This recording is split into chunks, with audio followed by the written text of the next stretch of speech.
कहानी सच्ची मित्रता। गांव में एक 12 साल का लड़का आर्यन रहता था। वह पढ़ाई में तेज और दोस्तों में लोकप्रिय था। उसकी एक विशेष दोस्ती थी सिया से, जो उसके पड़ोस में रहती थी। सिया बहुत समझदार और बुद्धिमान थी और दोनों की दोस्ती गांव के दूसरे बच्चों के लिए मिसाल बन गई थी।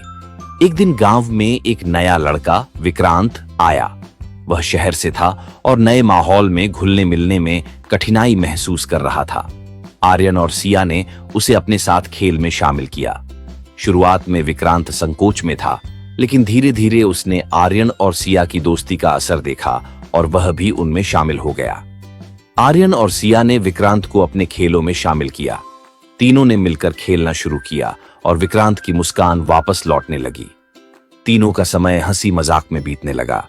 विक्रांत ने आर्यन और सिया को अपने शहरी जीवन के बारे में बताया, जिससे उनकी दोस्ती और मजबूत हुई। एक दिन गांव में एक बड़ा खेल प्रतियोगिता आयोजित हुआ।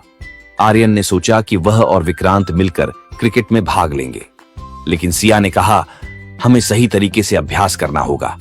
उन्होंने कई दिन तक अभ्यास किया। प्रतियोगिता के दिन आर्यन और विक्रांत ने पूरी मेहनत की, लेकिन मैच हार गए। आर्यन निराश हुआ, लेकिन सिया ने उसे समझाया, जीत और हार दोनों जीवन का हिस्सा हैं। महत्वपूर्ण है कि हमने साथ में खेला और कोशिश की। कुछ समय बाद विक्रांत ने गांव में एक समस्या देखी। गांव के बच्चे अक्सर पढ़ाई में कमजोर थे। विक्रांत ने आर्यन और सिया से कहा, हमें कुछ करना चाहिए। उन्होंने एक अध्ययन समूह बनाया, जिसमें वे बच्चों को पढ़ाने लगे। धीरे धीरे गांव के बच्चे पढ़ाई में अच्छा करने लगे। सभी ने उनकी मेहनत की सराहना की। यह देखकर विक्रांत को खुशी हुई और उसने महसूस किया कि सच्ची मित्रता न केवल अपने लिए बल्कि दूसरों के लिए भी होती है। एक दिन गांव में एक त्योहार आया। सभी बच्चे मिलकर तैयारी कर रहे थे। विक्रांत को एक ऐसा काम सौंपा गया जो बहुत मुश्किल था। उसे एक नृत्य प्रदर्शन का नेतृत्व करना था, लेकिन कुछ दिन पहले विक्रांत बीमार पड़ गया।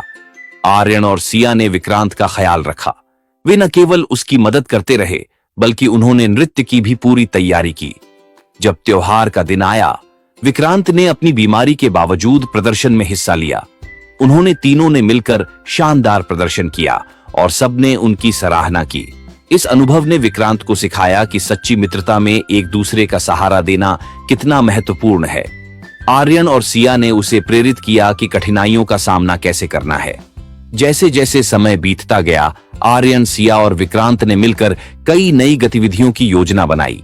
उन्होंने खेलों में भाग लिया, नाटक किए और समाज सेवा की। उनकी मित्रता और मजबूत हो गई थी। कुछ साल बाद जब सभी बड़े हो गए, आर्यन ने फैसला किया कि वह अपने गांव में एक स्कूल खोलेगा। सिया और विक्रांत ने उसका साथ देने का वादा किया। तीनों ने मिलकर एक नई शुरुआत की। वे समझ गए थे कि सच्ची मित्रता केवल साथ रहने में नहीं, बल्कि एक दूसरे का सहारा बनने में है। उन्होंने गांव के बच्चों के भविष्य के लिए एक मिसाल स्थापित की।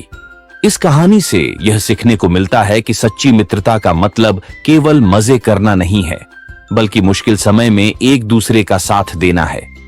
मित्रता में सहानुभूति, समझ और एक दूसरे की मदद की भावना होती है, जो जीवन को और भी खूबसूरत बनाती है।